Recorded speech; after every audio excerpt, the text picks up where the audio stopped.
Hi, my name is Carl Kanadu. I'm from London, United Kingdom, and I'm the coordinator of the Commonwealth Sport for Development and Peace Youth Working Group. My name is Will Stone. I'm also from the UK, and I'm the Vice Chair of the Commonwealth SDP Youth Working Group, and I'm also the Programme Manager at the Laureus Sport for Good Foundation. I'm Samuel Mosimbi. I'm the Vice Chair of the Commonwealth SDP Youth Focal Point Working Group. I'm also a volunteer at the Mathare Youth Sports Association. And I'm Claire Burrell. I'm the Chair of the Commonwealth SDP Youth Working Group, and I work in the International Development Team at UK Sport. And again, back to Carl. Can you tell me why you're here today? The Commonwealth Sport for Development and Peace Youth Working Group is a group to advance development through sport for young people within the Commonwealth. My role is to act as the coordinator and build a strategic relationship between some of the working group members and the Commonwealth Secretariat, as well as Commonwealth youth organisations. Sam, can you tell them a little bit about why we're here today? As a group, we represent the youth in the Commonwealth. 60% of the population is the youth, and we have this vision that drives us. This is to be the leading and driving force of the youth in promoting best practice in sports for development and peace in our societies. So I was here to represent and also get the views of the youth in the panel. In my participation as a co-facilitator in the Young People Youth Leaders session, and also in the conference, I was part of the panel discussion, talking about the opportunity to give youth a voice. Yeah, and Will, tell them a little bit about our role that we've had to play and what we've been doing since we've been here. Yeah, so it's been a really interesting role actually. We've been very much involved in developing. This is the kind of theme of the conference is youth, empowering the youth through sport, and the decision was to create a participatory charter from the participants at the conference to bring together a movement of how we involve more youth and empower more youth and involve them in all levels of sport. So basically, what we've been doing, we've all been co-facilitating and been involved in workshops, helping to get the ideas and feed the ideas from the participants of the conference, and have formulated that into a document which we're presenting to the whole conference this afternoon. Yeah. Claire, if you'd like, can you please give them an insight into some of our work and our broader strategic plan? Yes, thanks very much. So this is the first conference where, as a leadership group and coordinator, we've got to come together. And actually, the group is made up of practitioners from 10 different organisations around the world, really driven by experience and passion and motivation for sport for development and peace. And what we've been able to do here, and what we're going to do over the next few days, is look at our strategy, because we think it's really important that if we've been given this mandate to be the leading and driving voice, that we actually know what we're doing with that. And we've got 3 focus areas that we believe are really important, that demonstrate where sport plays a role in development and peace, and they are empowerment, peace building, and education. So actually, the way that we'll work is in 3 areas, and that is to educate, demonstrate, and advocate across issues and areas that affect young people, and also demonstrate from an advocacy point of view that sport is such a powerful tool. We're all products of sport for development and peace, organisations and pathways ourselves, and we think it's really important that we use this opportunity and the platform to show others. So we're working on behalf of our colleagues from around the world, and we're looking forward at the next different conferences in their regions for them to be able to take the platform. One of our really key mandates is to take this information back. So we might be 10 youth from the Commonwealth, but there's many more. In fact, there's 1 billion, I think, under the 60%. So how do we let people know that this movement is taking place, that we need to advocate for sport development and peace? And our hard task, but exciting task, is to work together to do that.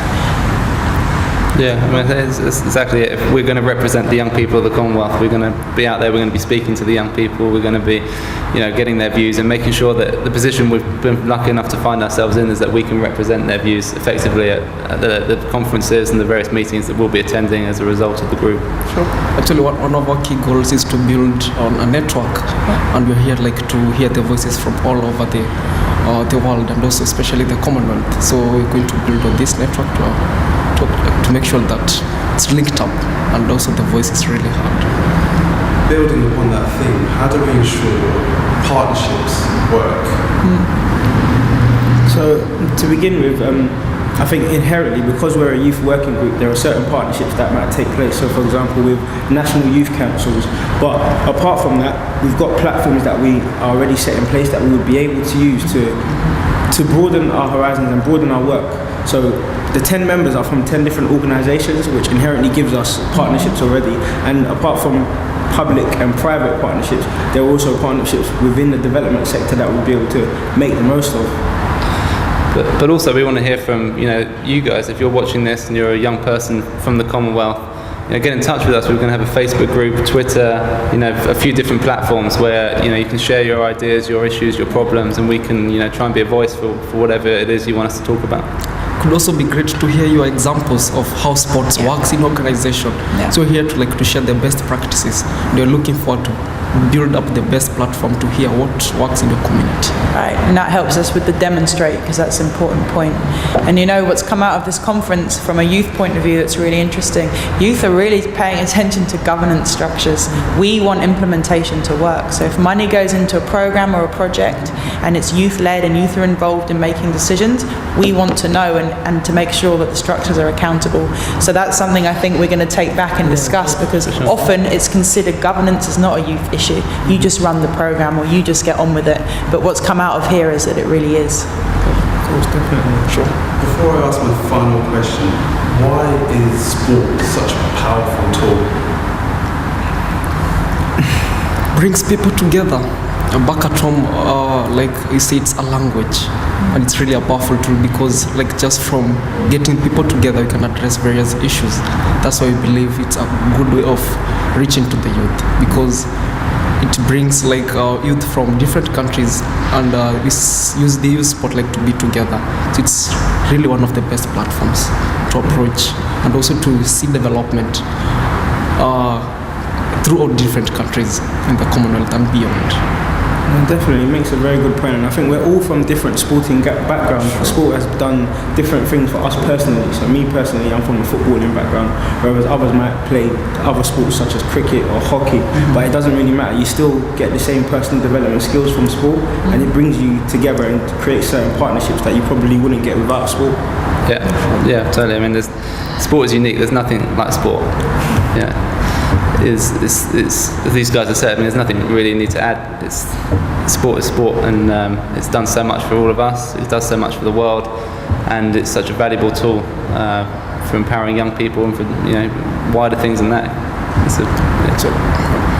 Yeah, and sport in development, sport works in and gets into areas and with people and groups that wouldn't normally come together like nothing else. And we're all products of it, and we've all seen it, and that's something that will continue to show people outside of sport. You don't have to be sporty to be empowered or be on a path that is influenced by sport. Finally for me, what do you hope to learn and what will you take away from this UK Sports Supported Conference? I think in terms of taking things away, I think it's actually more of a fulfillment for what we're trying to do. Mm-hmm. I think we're knowing that there's a huge amount of support out there for what we're trying to do for empowering young people from all across the Commonwealth. We're here in Scotland, but it's a Commonwealth-wide issue. There's people from all over the world here, and they all want to see youth involved in their organisations. So for me, it's just taking away the fact that the real justification as to why we're here, and also a sense of responsibility that we have we can actually really make a difference. We have we've been given the opportunity here, so it's really just making the most of the opportunity we've been given. Actually, the best moment for me was when I was just hearing what my fellow youth want, how they want to be represented, and what they want in the sports charter. And I was really glad to take this to the group and also to have feedback concerning the same from the wider networks that we run. Yeah, and we have shown here we're not positioned as an extra group to be consulted. We are just the key part of the process. Youth aren't a problem. Youth know their own solutions, and this conference has actually given that dialogue on an equal footing to say let's input. So what we take away is actually what we need to do next, and you can see, I think, very much that this team is really keen and enthusiastic and will keep driving that message, and we'll do a good job with it. And this has just galvanised us a bit more. No, definitely. I think the message coming from the conference is something we can personally, as a group, take away and actually work towards. So I think that's probably the most important thing, the fact that we've come here, we've consulted with fellow young people as well as decision makers, got a message out of it, and we can actually take it forward and we can implement it into our strategic plan for the coming future. Sure.